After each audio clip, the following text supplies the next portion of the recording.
Сәлемді достар, бүгін біз қытырлап тұратын бафли пісіретін боламыз. Ол үшін ерітілген сары май, 5 жұмыртқа, құмшекер және ұн қажет болады. Ең алдымен ерітілген сары майымыздың үстіне 1 стақан құмшекерімізді қосып, миксермен жақсылап араластырып аламыз.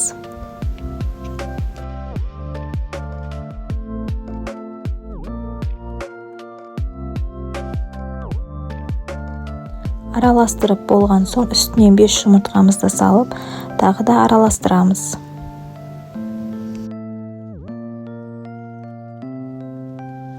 Соңынан 1 стақан ұнымызды салып, миксермен жақсылап араластырып аламыз, бір келкі болғанша.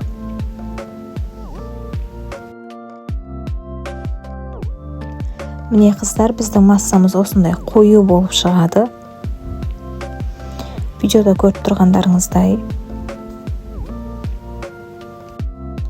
Бізге бұл бафлилерді пісіру үшін бафельница қажет болады. Бафельницамызды жақсылап қыздырып аламыз. Бір үлкен қасықпен массамыз осылай салып, бафлиімізді пісіріп аламыз.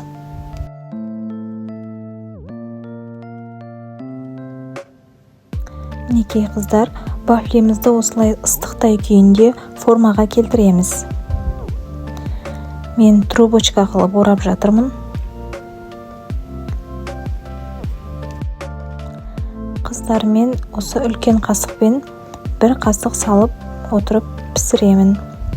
Бафлиіңіздің көлеміне қарай бұдан үлкен қылып, болмаса бұдан аз қылып салсаңыздар болады, өз қалауларыңыз бойынша.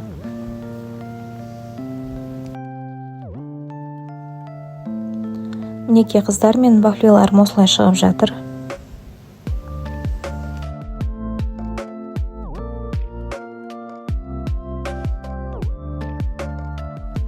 Қыздар, енді сіздерге бафлидің гүл тәріздес болып жасалынған түрін көрсеткім келіп тұр.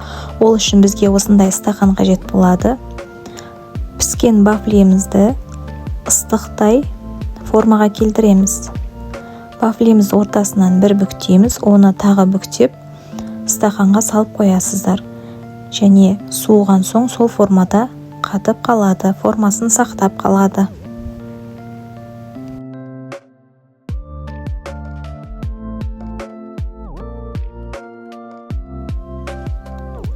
Міне қыздар, біздің гүл тәріздес бафлиіміз.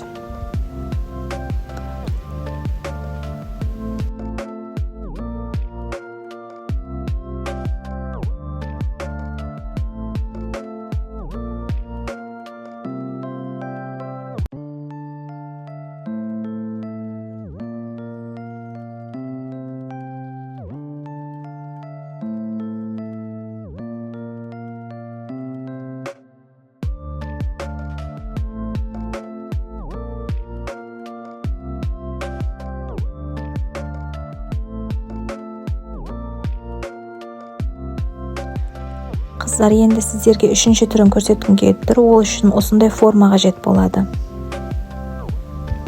Осы формаға бафлиімізді ыстықтай орап қоямыз.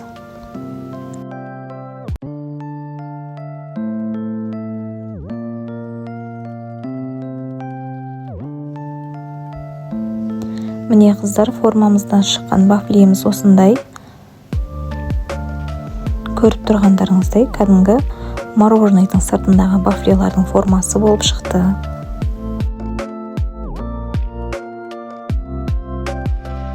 Міне қыздар, менің бафлиларым дайын. Осындай 3 түрлі етіп жасадым. Ас болсын.